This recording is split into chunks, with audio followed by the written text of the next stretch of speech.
ಅದು ಅವರು ಅದೇನೋ ಪಾರ್ಟ್ ಟೈಮ್ ಕೆಲಸ ಅಂತಾರಲ್ಲ ಅದಕ್ಕೆ ಹೋಗ್ತಿದಾರಮ್ಮ. ಏನ್ ಹೇಳ್ತಾ ಇದ್ದೀರಾ ಅತ್ತೆ ನೀವು? ಮಾವ ಹಗಲಡಿ ಕಷ್ಟಪಟ್ಟು ಆಟೋ ಓಡಿಸಿ ದುಡ್ದಿದ್ದಲ್ದೆ ಈಗ ಮತ್ತೆ ರಾತ್ರಿ ಕೆಲ್ಸಕ್ಕೂ ಹೋಗ್ತಿದಾರಾ? ಅಂಥದ್ದು ಏನಾಗಿದೆ ಅತ್ತೆ? ನಿನಗೆ ಗೊತ್ತಲ್ಲ ವೀಣಾ, ಜಾನ್ವಿ ಈಗ ತಾಯಿ ಆಗ್ತಿದ್ದಾಳೆ. ಅವಳ ಮನೆಗ್ ಬಂದ್ರೆ ಖರ್ಚು ಈಗ ಜಾಸ್ತಿ ಆಗತ್ತೆ. ಅದನ್ನ ನಿಭಾಯಿಸೋದಕ್ಕೆ ಆಟೋ ಸಂಪಾದನೆ ಮಾತ್ರ ಸಾಕಾಗಲ್ವಲ್ಲಮ್ಮ. ಅದಕ್ಕೆ ಇನ್ನೊಂದು ನೈಟ್ ಶಿಫ್ಟ್ ಮಾಡ್ತೀನಿ ಅಂತ ಹೋಗ್ತಾ ಇದ್ದಾರೆ.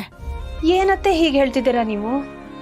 ಈ ವಯಸ್ಸಲ್ಲಿ ಮನೇಲಿ ನೆಮ್ಮದಿಯಾಗಿರೋದನ್ನ ಬಿಟ್ಟು ರಾತ್ರಿನೂ ಕೆಲ್ಸಕ್ಕೆ ಹೋಗ್ತಿದಾರಲ್ಲ ಅತ್ತೆ. ಮನೇಲಿ ಇಬ್ರಿಬ್ರು ಗಂಡ್ಮಕ್ಳು ದುಡಿತಾ ಇದ್ದಾರೆ. ಏನಾದ್ರೂ ಕಮ್ಮಿ ಬಿದ್ರೆ ಅವ್ರನ್ನ ಒಂದ್ ಮಾತು ಕೇಳ್ಬೋದಲ್ವಾ ಅತ್ತೆ? ದುಡಿಯುವಾಗ್ಲೇ ಅವ್ರು ಯಾರ ಹತ್ರನೂ ಕೈ ಚಾಚಿಲ್ಲ. ಇನ್ನು ಕೆಲ್ಸ ಇಲ್ದೇ ಇರುವಾಗ ಹೇಗಮ್ಮ ಕೇಳ್ತಾರೆ?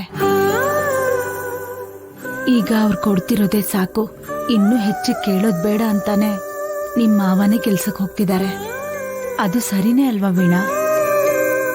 ಏನು ಅತ್ತೆ, ಮೊಮ್ಮಕ್ಕಳ ಜೊತೆ ಆಟ ಆಡ್ಕೊಂಡು ಖುಷಿ ಖುಷಿಯಾಗಿ ಮನೇಲಿರುವಂತಹ ಈ ವಯಸ್ಸಲ್ಲಿ ಮಾವ ಹಗಲು ದುಡಿತಾ ಇದ್ದಾರೆ, ಮತ್ತೆ ಈಗ ರಾತ್ರಿನೂ ಕೆಲ್ಸಕ್ಕೆ ಹೋಗ್ತಾ ಇದ್ದಾರೆ. ದೇವರಿಗೆ ಒಂದು ಸ್ವಲ್ಪನೂ ಕರುಣೆನೇ ಇಲ್ಲ ಅತ್ತೆ. ಒಳ್ಳೆಯವರನ್ನ ಪರೀಕ್ಷೆ ಮಾಡಬೇಕು, ಆದರೆ ತೀರಾ ಇಷ್ಟೊಂದಲ್ಲ. ನಮ್ ಹಣೆ ಬರಕ್ಕೆ ದೇವ್ರನ್ ಯಾಕಮ್ಮ ಹೊಣೆ ಮಾಡ್ತೀಯ ವೀಣಾ? ಅನ್ಭವಿಸೋದನ್ನೆಲ್ಲ ಅನ್ಭವಿಸ್ಲೇಬೇಕಲ್ವಾ? ಏನೋ ಅತ್ತೆ, ಇಷ್ಟಕ್ಕೂ ಮಾವ ಯಾವ ಕೆಲ್ಸಕ್ಕೆ ಹೋಗ್ತಿದ್ದಾರೆ? ಅದೇನೋ ಗೋಡೌನಲ್ಲಿ ಸ್ಟಾಕ್ ಬರುತ್ತಲ್ಲ, ಅದನ್ನ ಲೆಕ್ಕ ಮಾಡೋ ಕೆಲ್ಸ ಅಂತೆ. ಇವತ್ ಹೋಗ್ತಿದಾರಲ್ಲ, ಬೆಳಗ್ಗೆ ಹೇಗೂ ಬರ್ತಾರೆ. ಆಗ ಕೆಲ್ಸ ಹೇಗಿದೆ ಅಂತ ಕೇಳೋಣ. ಹಾಗೆ ಇವ್ರ ಕೆಲ್ಸಕ್ಕೆ ಹೋಗ್ತಿರೋದನ್ನ ಮನೇಲಿ ಯಾರಿಗೂ ಹೇಳ್ಬೇಡ ವೀಣಾ. ಸಂತುಗೇನಾದ್ರೂ ಗೊತ್ತಾದ್ರೆ ಕೋಪ ಮಾಡ್ಕೋತಾನೆ.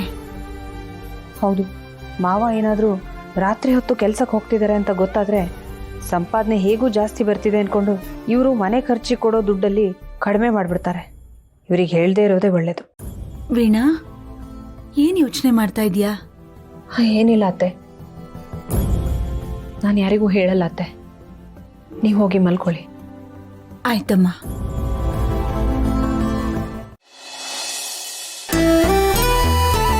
ಖುಷಿಯಾಗಿಬೇಕು ನಿನ್ನಿಂದಲೇ, ಹಿಂಗೆ ನೋಡೋಕೆ ನಮ್ಮಿಂದ ಇರಲಾಗದೆ.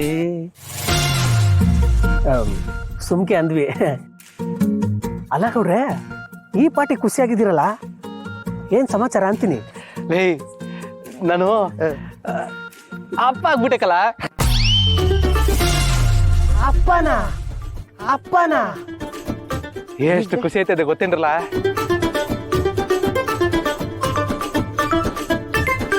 ಇದೇನ್ ಗೌಡ್ರೆ ಹಿಂಗೆ ಹೇಳ್ತಾ ಇದ್ದೀರಿ? ಮೊನ್ನೆ ತಾನೇ ಅತ್ಗೆ ಹೋಗ್ಬಿಟ್ಟು ಬರ್ತೀನಿ ಅಂದ್ರು ಕಂಡ್ರಲ್ಲ ಅಂತ ಹೇಳಿದ್ರಿ. ಟಾಟಾ ಬಾಯ್ ಬಾಯ್ ಮಾಡಿದ್ರು ಅಂತಾನು ಹೇಳಿದ್ರಿ. ಇವಾಗ ನೋಡಿದ್ರೆ ಅಪ್ಪ ಆಗ್ಬಿಟ್ಟೆ ಅಂತ ಹೇಳ್ತಿದ್ದೀರಲ್ಲ, ಅದ್ ಹೆಂಗೆ ಅಂತೀನಿ. ನೀವು ಸ್ಪೀಡು ಅಂತ ನಮ್ಗೆ ಗೊತ್ತು, ಆದ್ರೆ ಈ ಕುಣ್ಕೊ ಹೋಯ್ತಾರೋ ಲವ್ ಸ್ಟೋರಿನ ರಾಕೇಶ್ ಸ್ಪೀಡಲ್ಲಿ ಹೋಯ್ತಾರೋ ಲವ್ ಸ್ಟೋರಿ ತರ ಮಾತಾಡ್ತಾ ಇದ್ದೀರಲ್ಲ, ಅದೇ ಅದನ್ನ ಹೆಂಗ್ ನಂಬುದು ಅಂತ ಅಷ್ಟೇ. ಇಲ್ಲ ಏಯ್, ನಾನೇ ಹೇಳ್ತಿಲ್ವೇನ್ರಲ್ಲ, ನಾನು ಅಪ್ಪ ಅಪ್ಪ ಆಗ್ತವನಿ.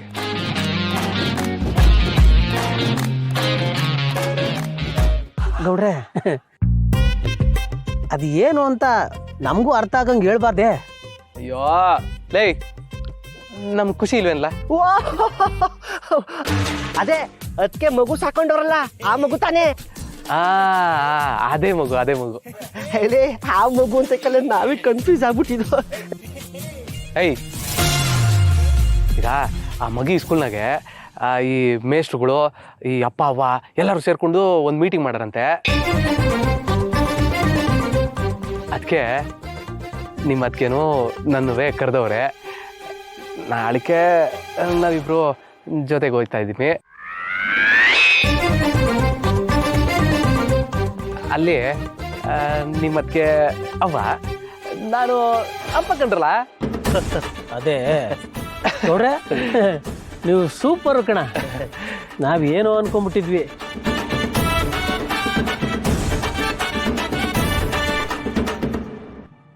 ಏನ ಓಲಿ ಬಿಡಿ. ನೀವು ಅದಕ್ಕೆ ಸಂದಾಕಿದ್ರೆ ನಮ್ಗೆ ಅಷ್ಟೇ ಸಾಕು ಅಲ್ವಲ್ಲ?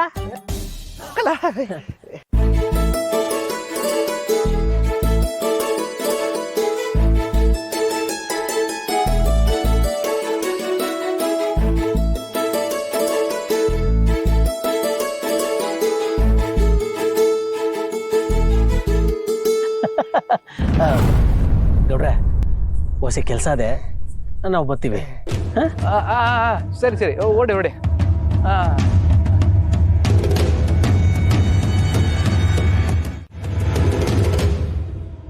ಏನ್ ಸಿದ್ದು, ಇವತ್ತು ಸಿಕ್ಕಾಪಟ್ಟೆ ಖುಷಿಯಾಗಿದ್ದೀರಾ? ಹೊರಗಡೆ ಬೇರೆ ಹೋಗಿ ಬಂದ್ರಿ, ಏನ್ ಸಮಾಚಾರ? ಏನಿಲ್ಲ ಅದಕ್ಕೆ, ಅದು ಭಾವನವ್ರ ಆಫೀಸಲ್ಲಿ ಅವ್ರಿಗೆ ಹೇಳ್ದೆ ಕೇಳ್ದೇನೆ ಕೆಲಸದಿಂದ ತೆಗೆದುಬಿಟ್ಟವ್ರಂತೆ. ಅದಕ್ಕೆ ಅವ್ರಿಗೆ ಹೊಸ ಕೆಲಸ ಕೊಡ್ಸೋಕೆ ಅಂತ ಕರ್ಕೋಗಿದೆ. ಮತ್ತೆ ಏನೋ ಮೀಟಿಂಗ್ ಅಂತ ಅಂತಿದ್ರಿ? ಅದೇ ಅದಕ್ಕೆ ಈ ಖುಷಿ ಅವ್ರ ಸ್ಕೂಲಲ್ಲಿ ಅದೇನೋ ಮೀಟಿಂಗು ಅಂದರು. ಏನ್ ಮೀಟಿಂಗು ಅಂತ? ಅದೇ ಅದಕ್ಕೆ ಈ ಅಪ್ಪ ಅವ್ವನ ಕರೆಸಿ ಈ ಮಕ್ಕಳ ಬಗ್ಗೆ ಇಸುಗಳನ್ನೆಲ್ಲ ಹೇಳ್ತಾರಲ್ಲ, ಆ ಮೀಟಿಂಗು. ಓ, ಪೇರೆಂಟ್ಸ್ ಟೀಚರ್ಸ್ ಮೀಟಿಂಗಾ? ಅದೇ ಅದೇ. ಅದಕ್ಕೆ ನಾನು ಭಾವನವರು ನಾಳೆ ಜೊತೆಗೆ ಹೋಗುಮ ಅಂತ ಅನ್ಕೊಂಡಿದ್ಮೋ, ಅದ್ರ ಬಗ್ಗೆನೇ ಹೇಳ್ತಾ ಇದ್ದೆ ಅಷ್ಟೇ. ಓ ಹಂಗ, ಸರಿ, ಜೊತೆ ಜೊತೆಯಾಗಿ ಹೋಗಿ ಬನ್ನಿ.